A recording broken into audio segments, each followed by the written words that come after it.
Okay, good morning, everyone. Sorry if I'm looking a little green.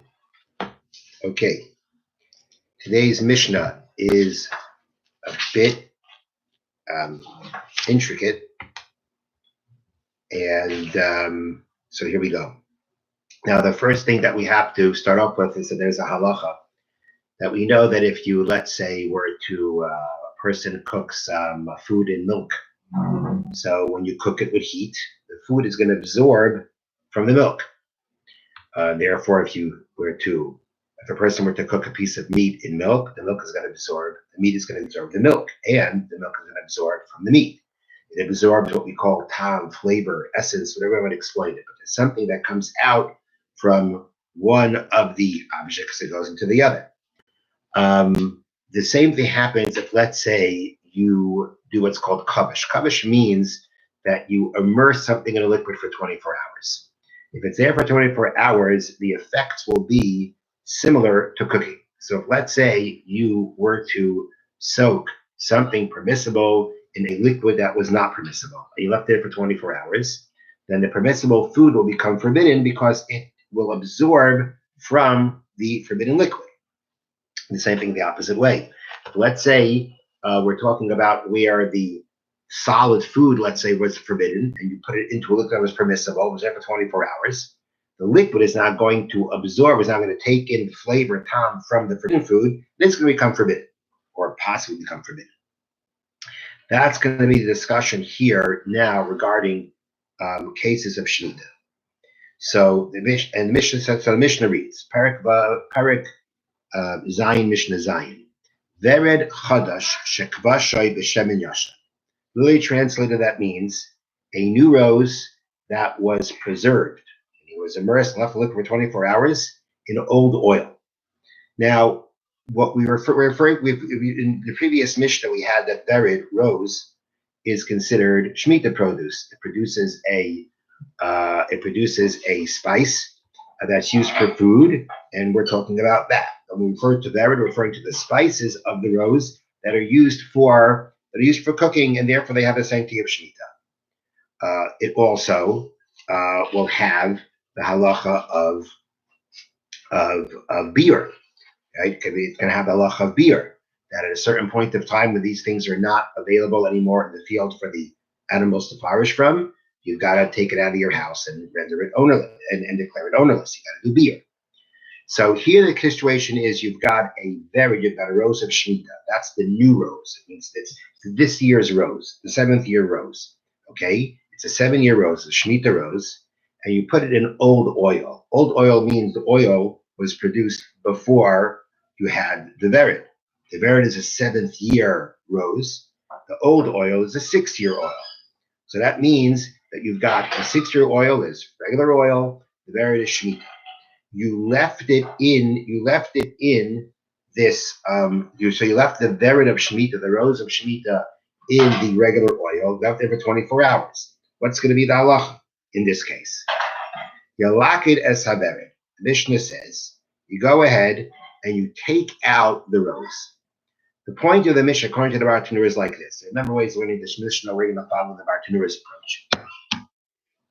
And his approach is that even though this vered could eventually come to a point where beer needs to be done on it, if you take the vered, or take the rose out of the oil before the time for beer comes, then the oil will not have to be treated, will not have to be done beer on it. If we're talking about the vered already came to the point of beer needs to be done on it, and you left it in the oil for 24 hours, so now the flavor of the rose that went into the oil was from something that needed beer, that beer had to be done on. So then we say that the flavor that goes into the oil will now give the oil the status of a Shemitah produce that needs beer because you have that kind of flavor in it. However, if let's say you take the rose out of the oil before the time for beer on the rose comes, then there's no problem. Now, no problem has to be clarified what that means. I mean, if you left it in there for 24 hours, then you did absorb from this Shemitah produce into the oil. And if you have those kind of blias, we call absorptions, flavors that go into the oil, then the oil should have Shemitah produce flavor in it, and it should affect the oil. It should affect the oil. So the way it's explained, according to the Bartanura, is that it does affect the oil. It affects the oil, that there is Shemitah produce flavor, tam in this oil. You got to treat it like Shemitah produce. You can't do business with it. You can't ruin it, just like you can't ruin or do business with Shemitah produce itself. The difference is, though, is that if when the flavor went into the oil, it was Shemitah produce, but the time of beer didn't come, even though eventually the time of beer will come, it will not create an obligation of beer on time, on the flavor of the absorption. That's the way the Mishnah holds it. This Mishnah is following the opinion that the blias, the absorption, the flavor of Shemitah produce doesn't get the law of beer on it, so to speak, by itself.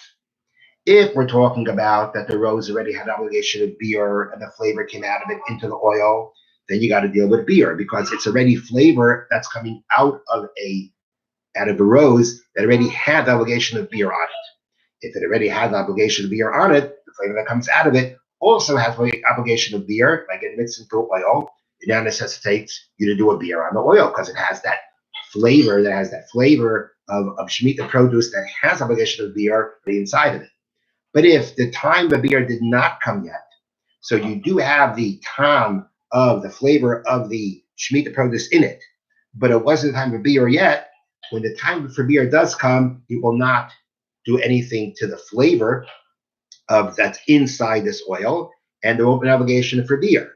You have to treat it like Shemitah produce because you have that Shemitah produce flavor in it. But beer you won't have to do. And that's what the Mishnah means, take out the rose. If you take out the rose before the time of beer on the rose comes, then already we say that there'll be no obligation of beer on, there'll be no obligation of beer, there won't be an obligation of beer on this oil itself.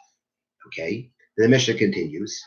The Yashan bechodash chaya bebeer. Now let's say it's an old one and a new one.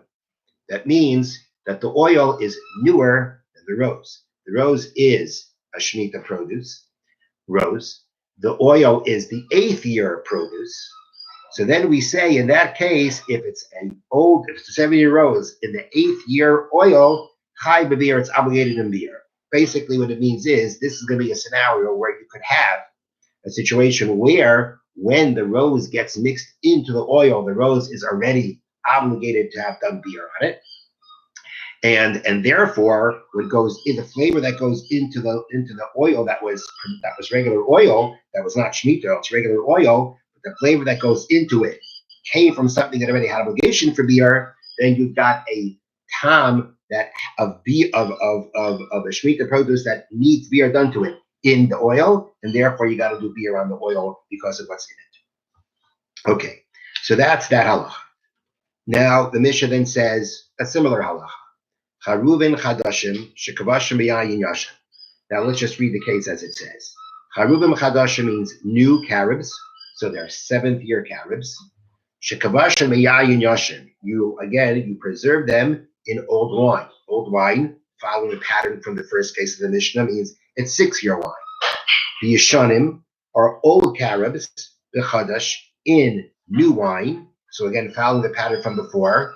New in this context means, again, the carobs are the 7th year carobs, but they're in the 8th year oil. Here the Mishnah says chayav beer. You're obligated to do beer. Why in this case are both cases obligated in beer? In the case before, not. So why the Mishnah uses this kind of wording, I don't know, but the Vidura says it's the same halacha as before. And in the case, the first part where it talks about new carobs in the old wine, which means 7th year carobs in the new wine, does need beer. It's talking about where the carobs in the 6-year wine came to a point of beer, and they remained 24 hours in the wine. So the wine now absorbed from the carobs the flavor of Shemitah produce that needs beer, and therefore it needs beer also. So halachically, it's the same idea. For some reason, the Mishnah expresses it differently. Okay.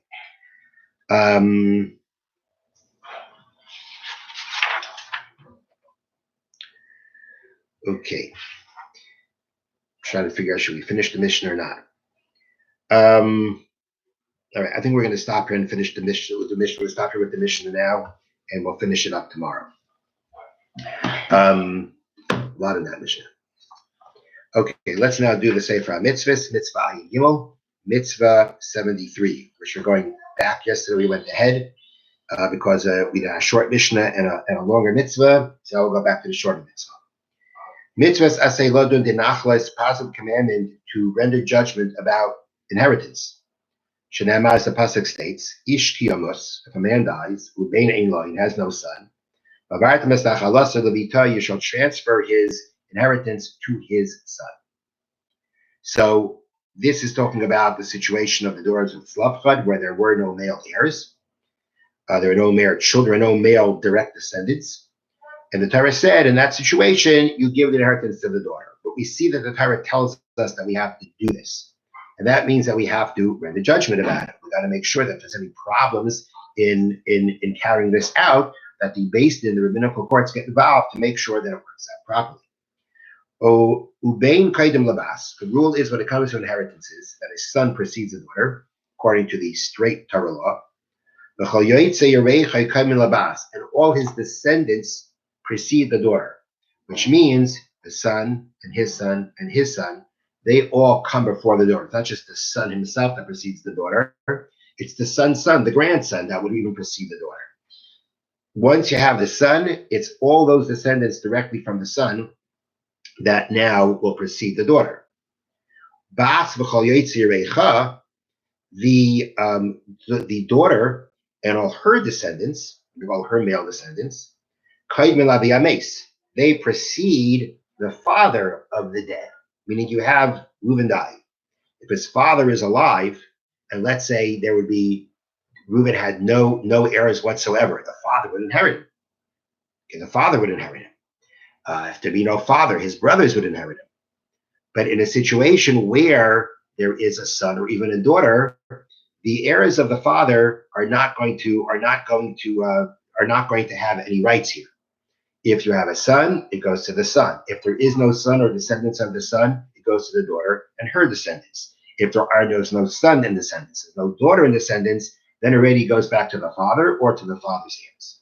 Now, ubachla mitzvazu, included in this mitzvah, sheyiresh habachar pishnayim benachla, a firstborn gets double of the inheritance, meaning the males or the heirs, according to Torah law, of the estate of the father that died. It's divided up amongst all the sons. If the oldest is a son, if the oldest is a male and has the status of a bahar, a firstborn, he gets double, and that's included in this mitzvah. Then when we judge inheritances, we have to make sure that the eldest gets his double portion. According to rabbinic law, a husband inherits his wife. If his wife owned her own properties and she passes away, the husband inherits it. And the sages instituted that he precedes anybody when it comes to inheriting her, even if she has her own children, not from him. At the end of the day, if he is the husband when she dies, he inherits her properties. This was a rabbinic institution. This applies in all places and at all times. I wish you a wonderful day. Take care and be safe.